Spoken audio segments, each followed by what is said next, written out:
Hey there, Donna here. So this is our little Dream Egg white noise machine. So you can see how small it is. It fits in the palm of my hand.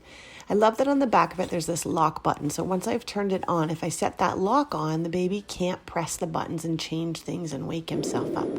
So simple buttons, you turn it on and this is volume up or volume down. And on the other side of this Dream Eggs, there's multiple buttons that make multiple different sounds. I'll let you listen to them here.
So that's all the sounds it comes with. Now this button is so you can set a timer, and each timer will give you a shut off after the amount of time that you set, which is great. So personally, we use this all night long. I have children who are light sleepers, and I will tell you I've brought this camping. It's lasted 2 whole nights camping if I charge it beforehand. This Dream Egg is an awesome white noise machine.